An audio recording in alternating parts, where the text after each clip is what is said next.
पिछले 5 वर्षों में कुल्टी में नहीं हुआ कोई विकास। अभिजीत घटक। पश्चिम बर्धमान जिले के आसनसोल स्थित कुल्टी विधानसभा क्षेत्र के अंतर्गत सीतारामपुर के वार्ड नंबर 19 में आज तृणमूल कांग्रेस के उम्मीदवार अभिजीत घटक ने पार्टी कार्यालय का विधिवत उद्घाटन किया।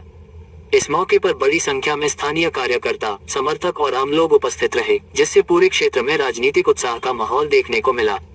कार्यक्रम के दौरान एक अहम राजनीतिक घटनाक्रम भी सामने आया, जहां स्थानीय स्तर पर 10 लोगों ने भारतीय जनता पार्टी का साथ छोड़कर तृणमूल कांग्रेस में शामिल होने का निर्णय लिया। सभी ने अभिजीत घटक के नेतृत्व पर भरोसा जताते हुए पार्टी की नीतियों और विकास कार्यों से प्रभावित होकर तृणमूल का दामन थामा। सीतारामपुर के तालपाड़ा इलाके में आयोजित इस कार्यक्रम ने एक तरह से शक्ति प्रदर्शन का रूप ले लिया, जहां समर्थकों की भारी भीड़ ने तृणमूल कांग्रेस की मजबूती का संकेत दिया। इस अवसर पर तृणमूल उम्मीदवार अभिजीत घटक ने कुल्टी के वर्तमान विधायक एवं भाजपा प्रत्याशी डॉक्टर अजय कुमार पोद्दार पर सीधा निशाना साधते हुए कहा कि पिछले 5 वर्षों में कुल्टी विधानसभा क्षेत्र में विकास के नाम पर जनता को सिर्फ निराशा ही हाथ लगी है।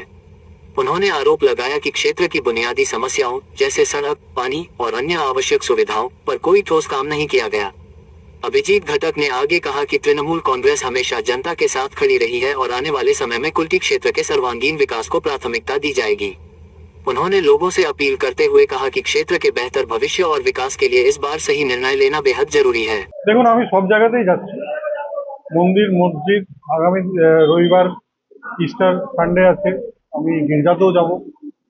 আমরা সর্বধর্ম সমন্বয়ে বিশ্বাস করি এবং সব ধর্মের মানুষকে নিয়েই আমরা এগিয়ে চলি। আমরা পশ্চিমবঙ্গের ভারতবর্ষের উন্নয়ন তখনই সম্ভব হবে যখন সব ধর্মের মানুষ একসঙ্গে মিলে দেশের জন্য চিন্তা করবে। বিধায়ক হয়েছেন, তার নিজস্ব দায়িত্ব আছে। আমাদের যেখানে বিধায়ক রয়েছে সেখানে উন্নয়ন বিধায়করা কিভাবে করলো? তাহলে কুল্টিতে উনি 5 বছর ধরে উনি দেখিয়ে দিক কি উন্নয়ন উনি করেছেন। আমরা তো চাই যে উনি বলুক যে কোন উন্নয়নটা উনি করেছেন। 3.5 কোটি টাকা তো ওনার পেয়েছেন উনি তহবিলে, বিধায়ক তহবিলে। তো সেই টাকা কোথায় খরচা করেছেন উনি বলে দিক।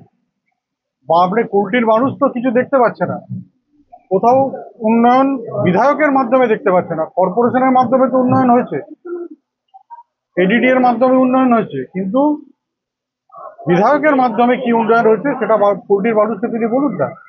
সরকার গঠনের এই 2021-ও দিয়েছিল, 2021-ও দিয়েছিল, তারা সরকার গঠনও করে ফেলেছিল, মন্ত্রিসভাও গঠন হয়ে গেছিল, কিন্তু পরবর্তীকালে বাংলার মানুষ তাদের 100 পেরোতে দেয়নি, 77-এই আটকে দিয়েছিল। তো এবার 50-এর পেরোবে কিনা সেটাই দেখার, যে 50 পেরোবে কিনা সেটাই দেখার।